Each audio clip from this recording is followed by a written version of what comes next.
went with a little bit of a grin after that one. And the Elise. This is the other thing. So blind.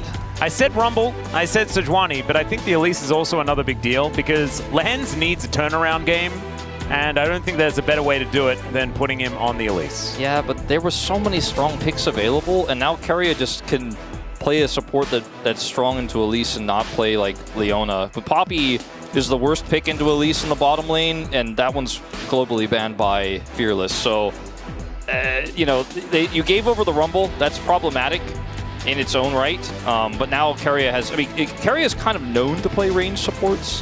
He's quite well known for that. So we'll see what they do decide on here. Is a lot of flipping around what owner will play. The Lee Sin can punish an Elise pretty well. It's hard to cocoon such a mobile champion, but I'm going to opt for the Wukong. Or maybe not. Just I like the if we're talking about a blind pick, I like the Lee Sin more. I like the Wukong just because Warrior Trickster can make the cocoon worthless, but I think owner on Lee Sin is just better because we know just how good this guy is on this champion. Doran's Rumble, not necessarily as scary as if it was Zeus playing the Rumble, for example, but still a player that can figure it out absolutely and does have a lot of prowess. As that's an Anivia. Oh god, Kingen, have we been working in the same restaurant as Zeus? Is that what's happening here? That's what it seems to be. I thought perhaps we were going to see a Galio pick first and not the Elise, and now Nongshim are really cooking. Okay, I'm not even going to predict anything that happens next. Okay, the Yasuo, which was really, really high prio early on in the tournament, has fallen off quite a bit, is going to be locked in here, so... Or his brother, Yone. Or sorry, Yone, excuse me. They're both windy boys. Yeah, no, my brain is a little bit broken right now. The Sejuani is, of course, banned. And there's a lot of AP jungle options available, including the Elise, technically, but I don't think that's where she's going. We'll see what the rest of the plan is going to be here. I like the Kai'Sa into the Elise because, you know, you have a lot of squishy targets here that if Kai'Sa gets fed, which Smash has been known to do, you can just smash all of these targets if you're ahead and you have the right support and setup. You have Lee Sin to follow up. You have the Rumble damage to set it up too. It gets really easy. The ban on the Xayah makes a ton of sense. Been a long time counter.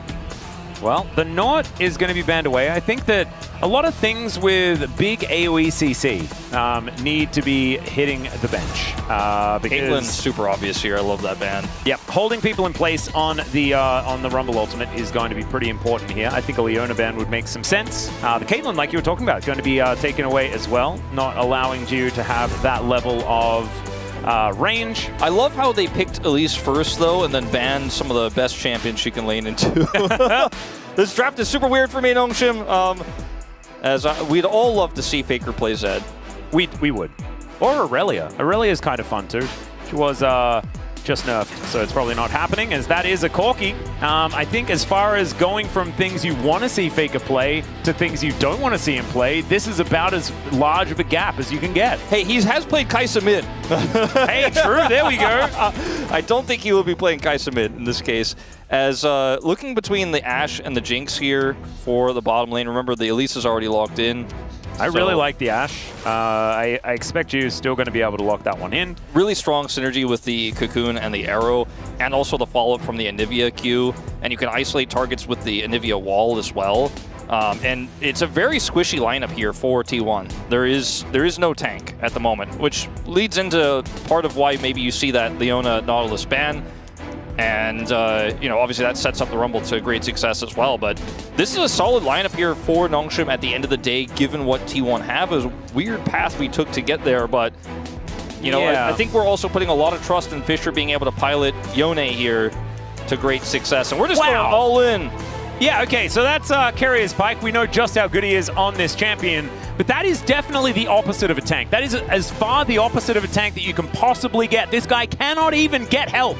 Like, it just does, it's impossible. He can't do it. And I think this is T1 saying, sure, we'll fight fire with fire in this draft. You guys have been flipping a lot of coins. You've been all-inning on a lot of team fights. We're more clutch than you. Our synergy's better than you. And we'll just snowball this game, and Pike's Cut Gold will snowball this Kai'Sa, and we're going to just explode into the mid-game so hard that some of the tools and options that Nongshim's draft has just won't really come online. This is not a traditional game of League of Legends we're going to be watching here. There is no front to back, really. It's a lot of pick opportunities on both sides, between the pike hook, the Anivia wall, the Ash Arrow Cocoon.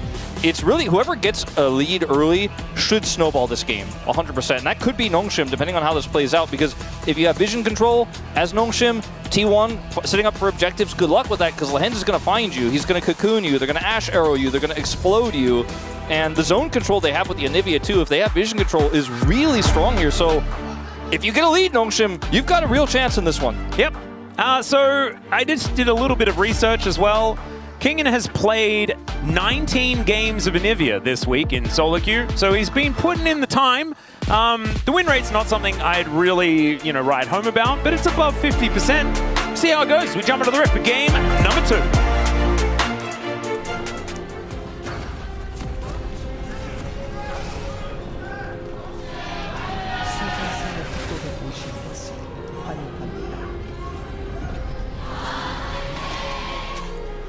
All right, here we are, ladies and gentlemen, into game number 2, where tanks have been banned. Playing a tank, illegal. It's not something you're allowed to do. As owner, you have a skin for this champion, dude. Like, I know that one's really cool as well, but, I mean, this is the time. Yeah, it does kind of feel like the time. We will have a lane swap.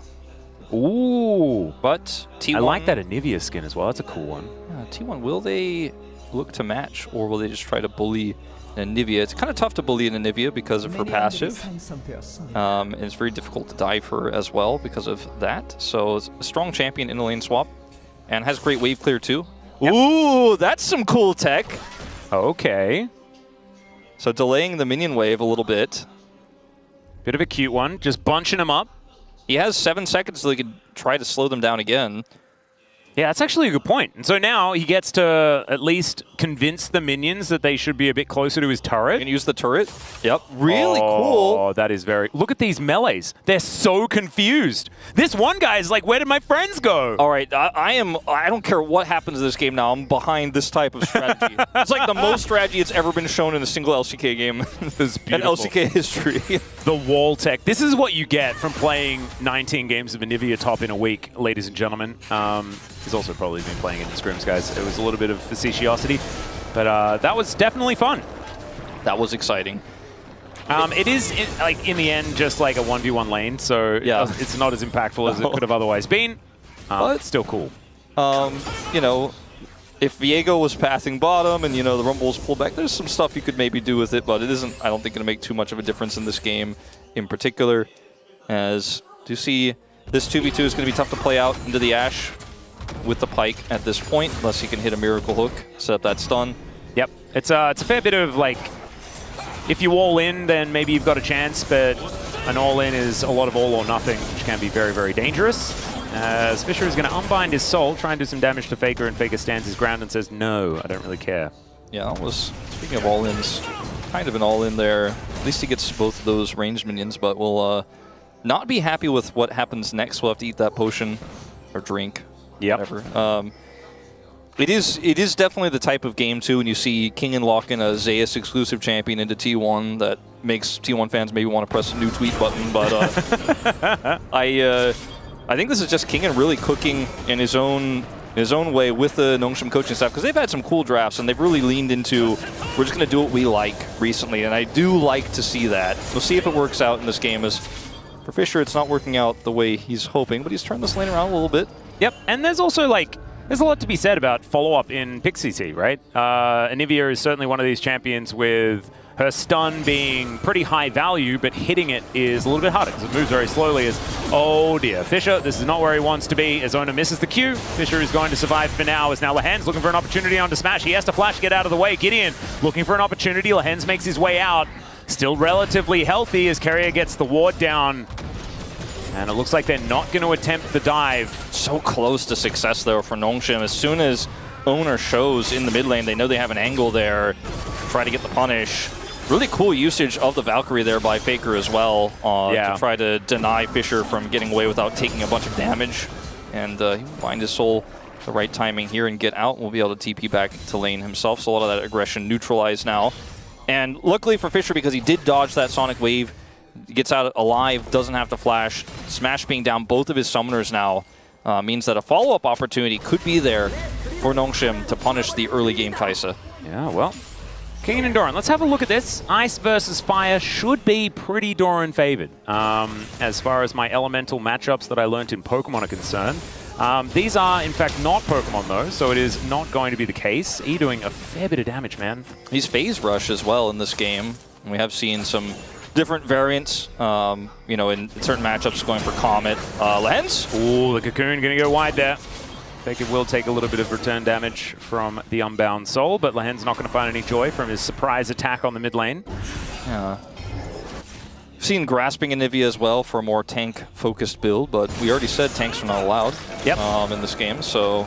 And the build that he's been going has been a lot more like Rod of Ages, Seraph's style of builds, as the flash from Fisher is odd, misses the Q, now unbinds, gets the flash out of Faker, because Faker is respecting Lehen's, but that was some events, as once again, Kingen is going to tell the melees that they will walk through that brush. Really cool to see. Just makes Smash up a step further up here, will be potentially in danger. And when you don't know where the Elise is, it's always scary when you're in a lane like this 1v1 against a top laner who's up 2 levels on you, and your minions are close to the turret. It feels very uncomfortable to farm. You already had a tough time. Oh, he's caught! Yeah, there we go. Glacial Storm doing a little bit of damage there, as he finds the stun as well.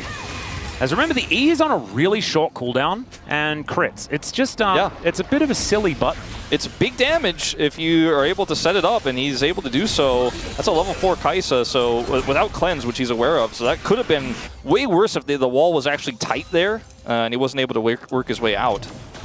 Yeah. He's going to be maxing the E. I'm wondering when he's going to put extra points into the wall.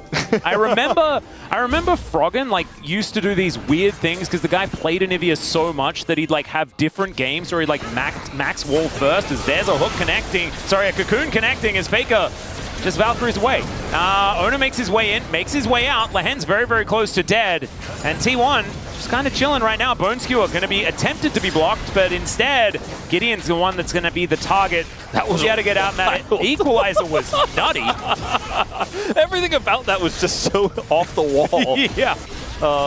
But ultimately not successful. Not enough damage on the Faker there, but you can really see the setup here that we've been talking about so much.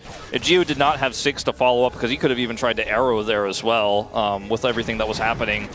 A lot of pick potential, a lot of zoning, but it hasn't really led to a big gold advantage here for Nongshim. Sitting on about 200 or so at the moment. Well, Kingen continuing to just try and hit Smash with things. Doesn't, I believe, manage to tag him with the Frost there. Oh dear, Lehen's is just dead. High value ward. Yeah, I've never seen one. Sometimes respecting the wards is a good idea, as once again, First Blood is going to be gained by killing Lehen's. I have a feeling I didn't ping that one. Yeah. That's just a little bit sad.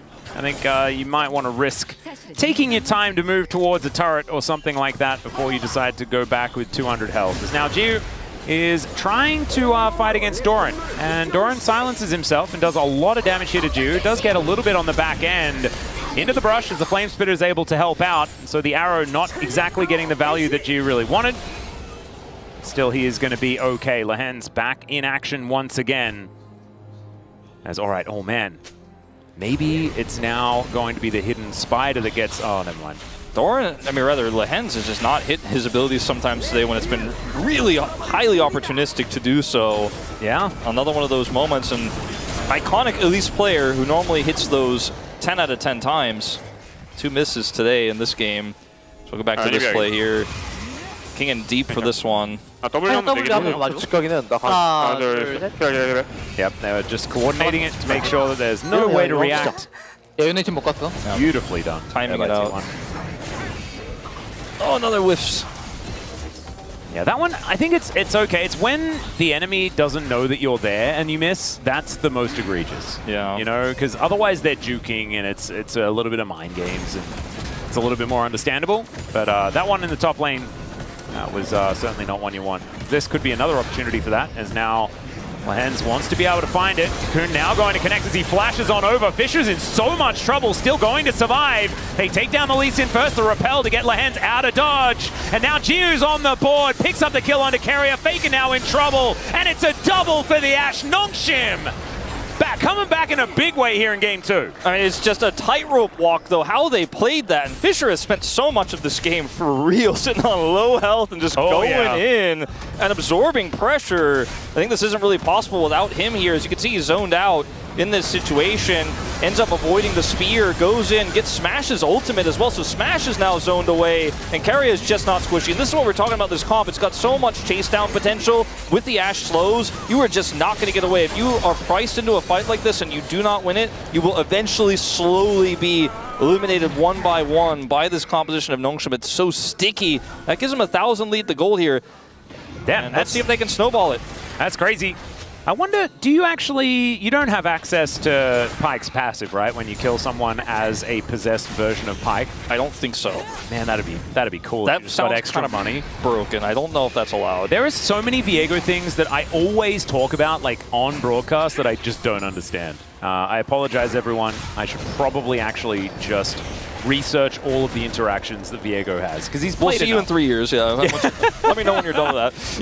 Yeah. I think I'll write my thesis on it. I'll try and get a PhD in. I think if you had a Viego interactions. If you had a group of 20. Oh. Okay. There is the safeguard kick flash onto Jiu, who is very dead. All right. Well, there you go.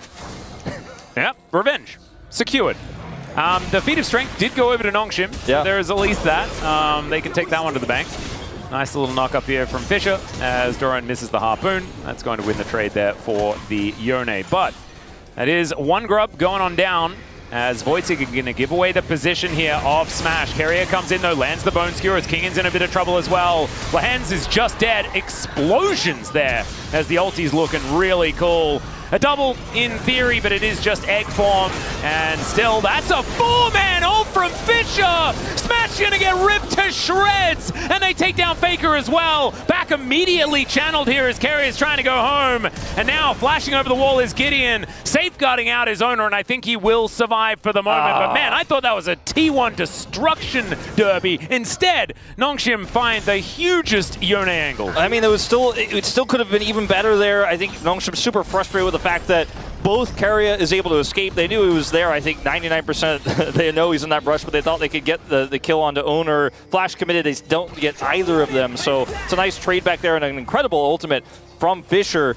It could have been even better. And T1, again, if you walk into this team fight with Nongshim, you better hope you're wiping it clean, because if you do not, there is no escape. As this is just a great play from Smash and Owner. Owner goes for the insect. Yep, and knocks you away from safety. Nothing he can do here. So that is a huge win for them, which gives them the confidence to go for this follow-up play after Grubs.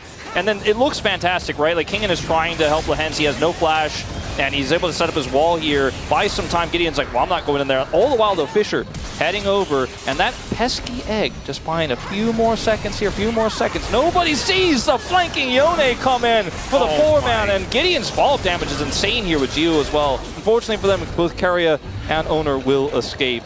Yeah, still, I mean, you can see what this composition can do if they do manage to get it working. And just think about that with Kingin layered over the top, right? He can slow everyone so much, it can make some of these Yone plays work out. As Kingin also may just be dead, which would also be bad, but Owner's going to dive in. There's the safeguard kick as Lehens comes through. Owner is going to die, so it's a 1-for-1. But Lehens is now finding himself a little bit trapped underneath this turret. That turret is very angry. And Smash taking a lot of damage here. Lehens, I don't know about this one, buddy. Still, can he get in range of the Q? As there's the repel, and he gets the execute. Not enough that Keria can do about it, as now Faker will turn up. But Fisher is now landed. Keria looks for the ultimate, doesn't quite find it, but still, the stun is going to connect. Keria going to be falling, as we've also got Gideon getting eaten by a very angry robot Yordle. And Gio, can he actually avenge him? The answer is perhaps, because we just continue to fight here in this game. Doran now running for the hills. Faker looking for Fisher. He flashes, he picks it up. And it's 8-8 as far as the kill score. And if we don't get a Ruinous Otacon in this game, I will eat my hat. It might be the one. 5 seconds until it's calculated, but I mean, looks like maybe we even have more. Fisher is not here. and it's just Faker who's double blast coning his way out. Chemtech Soul to the rescue. I guess Ruinous Autocon's not happening. Yeah, I guess it's not happening. Oh, so close. My hat, unfortunately, does not exist. However, I will eat nothing. Just for you guys, just so that I can remain true. Okay, Lehen's going to find the cocoon onto Owner here, who puts him up into the sky. Kingen just continuing to try and push them away. Gets stunned and now has no real way out, and will be taken out of there. Oh man, my man Lehen's trying to make some big heroic plays in this mid game and starting to backfire a little bit here. The cool thing about getting kills is, at least when you chase down those, is that she utilizes gold incredibly well, much better than most supports, because she builds AP and does a lot of damage with Zazax, and you want to be doing that burst damage. You have the electrocute, right, and finding an isolated target is actually massive. The trade-off for Elise is that you also give a ton of gold when you die, so if you don't find those all-in wins, you just end up feeding over so much money to the enemy team. This is just what happened to Gideon here. No explanation needed. Tries to use the cloak to get away, and even had the speed up there from the scuttle, but it's not enough. Yep. Kingen, Carrier has just found every single angle to make this Pyke work as well, even in moments where he dies. Yeah. Like, someone is always stunned. Like, it is just kind of nutty, the way that he uses the extra mobility in order to always be in the position to get that one to work. I'm just kind of, I feel like I got cheated out of a really cool potential Nongshim game here, because things were looking up and up for them. There were some opportunities, but they didn't slow down the tempo when I think they needed to. They didn't just sit back and say, all right, hold up, let's go to a stable game state, look for some more picks. Kept opting in, and now T1 is slowly just taking massive control over this game. And I mentioned whoever gets control first is going to really snowball the game, and we didn't really have a dominant lead until this moment. There's still windows back into this game with the pick comp that Nongshim have. This is one of the best comps to play from about 3,000 gold behind, you know, where you actually still can pick people, you still can blow them up, but it's going to get a little bit tougher once you start losing control of objectives. Speaking of, they do have control of Herald now. Let's see what they can do with it. Yeah, Nongshim, I think if they can convince T1 to walk into them, and that first pick does actually come through, the amount of, you know, snowball potential within a fight is extraordinarily high with things like the Viego. But that is the Rift Herald going down. Gideon able to pick up the eye just fine, and T1 not over-investing into that one. 3,000 gold is the approximate lead, and honestly, not a huge deal. Could be worse, as we are very well aware, because we all watched game number 1. Yeah, no, this is still playable for sure. And with the Herald, some of that gold can be shored up with one of these outer turrets, all of them basically sitting at full health at the moment. Fischer's having a really good game. You know, almost makes me feel guilty to say I wasn't ready to trust when he locked in the Yone, but he's also still Fischer, right? Like, I feel like he doesn't do the things that you expect someone to do. Yeah, that's true. As now Faker, his spidey senses have to be tingling. Yes, they are. Of course they are. He always knows, probably knew before Lehens did, that Lehens was going to be in that brush. And let's see whether Jiu knows it, and he does. As Bone Skewer still going to connect, and Jiu just going to be able to find the hook, so it's a 1-for-1 in the end. Let's see whether Gideon can make it a 2-for-1, but the Bone Skewer not quite as good coming from the Viego, and he gets himself out. Still feel pretty good about this as T1, as, you know, they have a dead 80 carry, you have an alive one farming. Faker grabs the second item, is about to transform, as we do have a TP. Yeah, Fischer a little bit mistimed as far as that knock-up was concerned. As the ulti out will mean that Lehens is not going to be able to find the angle as, oh dear, speaking of not finding the angle, I don't know whether he's going to be able to find his way out either, as the Spiderlings blocking the rockets. And wow, I remember when, you know, we'd see a rocket like that and it would do that much damage and we'd be like, oh yep, just Corky things. That was nerfed years ago. Yeah, that felt like a Luden's rocket for sure. It really did. As it turns out, it was just an extremely squishy Elise. Well, it's still going to be the turret going over to T1 here topside. Faker's teleport not punished. He's even going to let some of these minions go with it, or at least some damage on that cannon. But going back to the mid play, you know, you could argue Jiwoo could have just flashed this skewer and maybe thought he was just out of range of it, but he knew also that Gideon was there, so maybe wanted to try to make a turnaround play on it, but Gideon doesn't hit the spear. Still a trade up for T1. And then obviously they get that play topside and get the top turret afterwards. So that 3,000 gold lead persists despite a very close kill score here in this game. And feats of strength going over to Nongshim. Yeah, they managed to get that a while back, so that is at least a little bit of extra value as Cocoon is going to land this time, but the Q is going to land as well onto Owner Repel. Gets Lehens out of there as now Faker is going to chase them down. The Rockets hurting. It's always the Elise that's making the Rockets look like they really hurt. It's just, you could see how much veteran power is on this T1 roster, even though they have Smash on this team. Like, some of the traps and tricks that would have fooled most LCK teams, T1 are just not falling into them. They're being so careful. They're being so punishing as well on those said traps. It's hard for Nongshim to find the angles they want to, and a very good composition at finding picks. T1 are just too careful. Yeah. And now this outer turret is under fire. This is a good macro position for Nongshim to be in. Can T1 actually fight their way back into some control around this river as Gideon pushing forward? Arrow going to connect there onto Owner. The double stun, the layering CC, but he gets himself out with the safeguard, and now Gideon is burning down. Faker, Valkyries to reposition, and now it smashes Killer Instinct. He didn't even need a button with that name on it. He already just had that, but it is working out for them. Carrier looking for another bone skewer, but honestly, the damage has been done. 3 on the floor for Nongshim, and maybe even more as the ulti gets Fisher out, but Kingen, he doesn't have one of those. Burning, but now he's just going to have to flap his way out. And this outer turret, not long for the world as T1 just look to take down the stragglers. Oh dear, yeah, that is a Void Seeker that's going to put him down towards the egg. And down goes Yone as well. Faker's health bar suffered a little bit, but nothing to worry about. As now Otacon could be an option here. They are relatively low as far as these health bars, but T1 are just better today. Yeah, that's all I'm really seeing. I mean, I almost felt like I cast her curse when I was like, oh, they're just more careful. And then Owner gets caught by the arrow, right, in this moment. And yet T1 know exactly what to do in this situation. They have Smash on the cross, so he can actually close the gap super easily. Remember, no one is tanky here on Nongshim, so Faker shreds through what little armor there is left for Gideon. Owner gets the execute there. Jiu is left on his own, and this TP ends up being, you know, a little bit overzealous, let's say, but Kingen getting caught here after they get the turret as well means not only does he die, he's 0-4 now, but he loses his passive and any sort of longevity he would have in another team fight as Fisher tries to be the hero. Just they're so close to greatness in all of these moments, but like you said, T1 are just better today. And I mean, this is a AP Anivia, not very tanky, is about to hit Rod of Ages and the Seraph's transform, but it's just too little too late. The scaling is definitely high in terms of what she can do damage-wise later, but I don't know if it's going to matter. Well, Kingen is going to do his best to try and find an angle, and Faker is going to make it impossible for any value to be collected. Gives him the good old thumbs up as Void Seeker is going to find him. My goodness. He deserved that, you know, like catching a bit of a break here. I mean, look, anyone who's even a T1 fan will cheer for an Anivia in those moments. You know, we haven't seen Anivia that much really ever in a while, and Zeus did it one time, and now we're like, oh, could this be a thing? Could we see Anivia? That's kind of hype. Please live, King. I don't know. I also think he got his Seraph's transform right in time as it was, as he needed it. So that was definitely cool. Fisher going to use his ult to escape once again.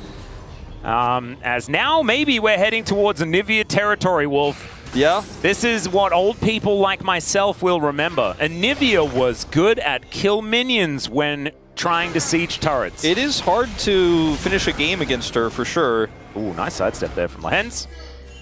Don't know whether he's out of the woods just yet, though. It's the Spiderlings, you know, doing something. It's pretty cool. Uh-oh. Oh, dear. Bone Skewer going to connect. Now, Faker is going to turn up. Arrow will connect as the Repel gets Lehens out of there. But T1, a few too many bodies here for Nongshim to really fight back. They have 4. But is it actually going to be enough? Another Bone Skewer. Carrier cannot miss today. Yeah, he's just on fire. And Smash is going to sit here in mid. This 4-1 Otacon play is so oppressive. A lot of teams would just look for a dive here, but T1 don't need to. They know that Nongshim can't punish. They can't look for the picks like their comp wants to while they're sieged up like this. Oh dear, Doran possibly in trouble. The wall goes down. Repel goes up. And remember, they have Otacon, but this is still a bunch of money going over to Nongshim. They just need to make sure that they do not die. Killer Instinct gets Smash in there as they take down Jiu.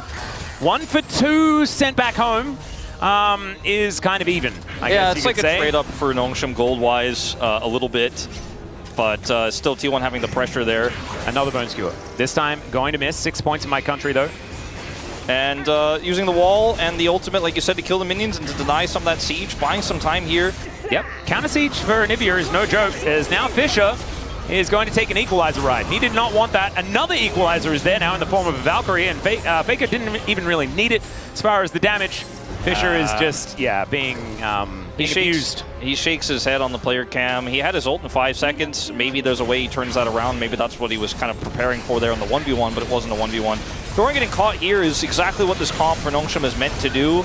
And I think T1 could have played this a little bit slower, but ultimately, you know, they still end up getting a lot out of this, and taking the 80 carry off the board is always going to be huge. They got the mid turret. I mean, they got so much value out of this Otacon in general. And then here, look, Fischer's ultimate is coming online very soon, so he's hoping, okay, he goes back and maybe makes something happen, but he's able to identify, uh-oh, Faker's here. It's not a 1v1. This was not the play.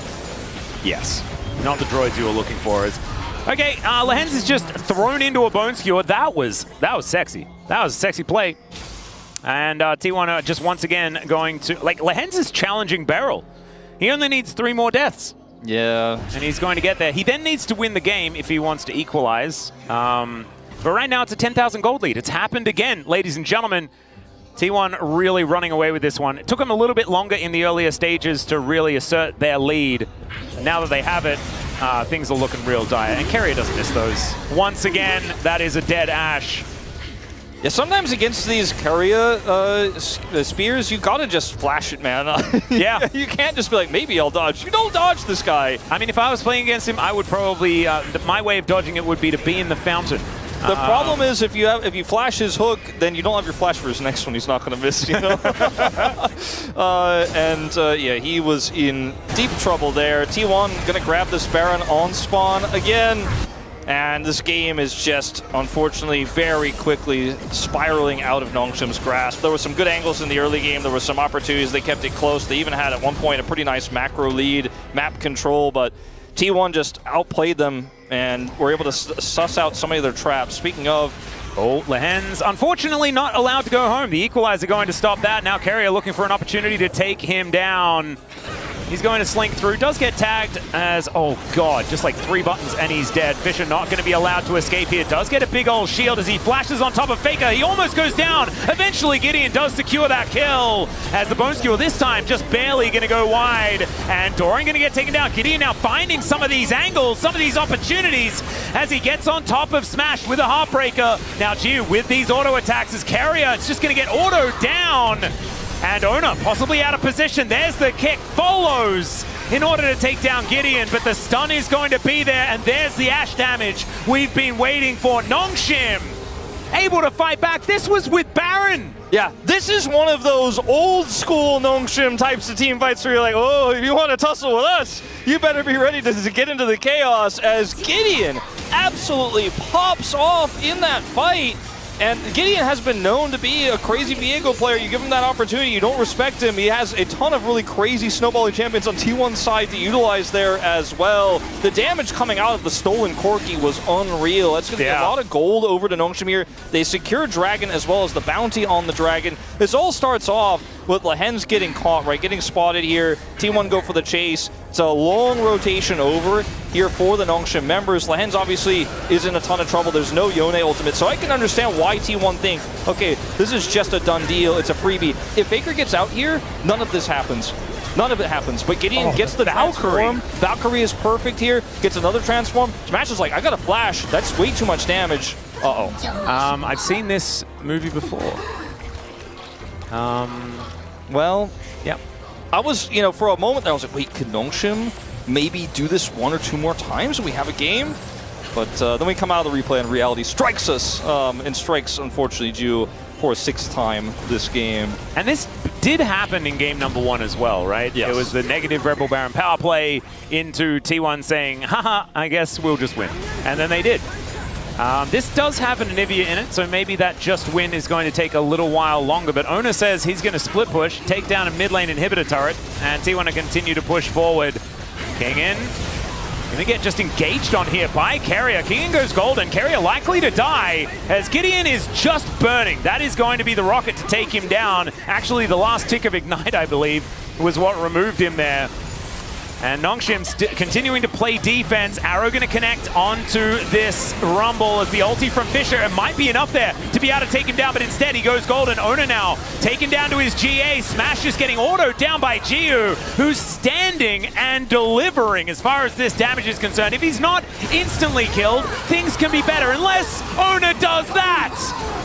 And now the entire bottom lane is being wiped out. He does have to sacrifice himself for it. Speaking of sacrifices, Doran will be taking down Fischer, the hero, as Kingen versus Faker, a tale as old as time, or at least one that's at least 3 years old based on the 2022 World Final. you know, this has just been so wild to watch. It's another similar scenario, not this scenario. I mean, it's similar in that like Keria kills Jiu. That's been happening a lot. It's like the 6th time that's happened. Yeah. This is a similar scenario where, again, if you go into this composition of Nongshim with the Viego on the other side and the Ashe slows, it can be quite tricky to play out. Now, Anivia has the arm guard, so can actually buy a ton of time here. Still has passive as well, so Kingen plays this kind of fast and loose, and I really appreciate how much pressure he puts on. Arrow comes through, just the tip of the ult from Fisher actually locks Doran down, and then Jiu positions really well. Yeah, can we stop doing the thing where we say nice things about Nongshim, then we come back and they're dead? Yeah, this has happened, some would say, too much. I was hoping for, like, you know, something interesting happens. Whoa. Hey! 47 kills, the most that we've had so far in a game here in the LCK Cup. Sorry, that is the record to break. We still need one to come on through to tie it up. I think, you know, there's been some games where you can end without killing anybody. I think this is not going to be one of them. I think it probably is likely to be broken. I think Lehens, if he respawns, he may just die by existing on Summoner's Rift. This could be another one, though, as Keria going to look for a Bone Skewer, connects it after the Heartbreaker. This guy is sick. Ona now looking to try and connect that Q, but the arrow is going to be what lands. Nice little stun there as in goes Ona looking for another opportunity. Kingen just trying to play defense. This picks him out of the air again! How does Keria keep doing this? Now looks for the engagement in the backline, sacrifices himself at Smash to find an avenue in. He's going to take down Jiu, and Fisher somehow misses everyone with that ultimate. That actually, I don't think that's on Fisher. That should have hit something, I think. As now Faker is going to say enough with the shenanigans, and he's looking to end this game right here. The most kills in a game here for the LCK Cup ever. And Fisher is still going to try and get more, at least give more. It's 2 go down before Smash is given some time with this Nexus. Doran also going to be able to clear out the kill onto Kingen, gets the ace, and this is going to be the 2-0 for T1. Welcome to the playoffs of the LCK Cup. You'll be up against either DRX or Humble Life Esports, depending on who wins the next best of 3. But T1 right now looking like the team to beat in this tournament. Absolutely, sure. Maybe a little bit of the discipline kind of went out the window there in the latter half of this game, but they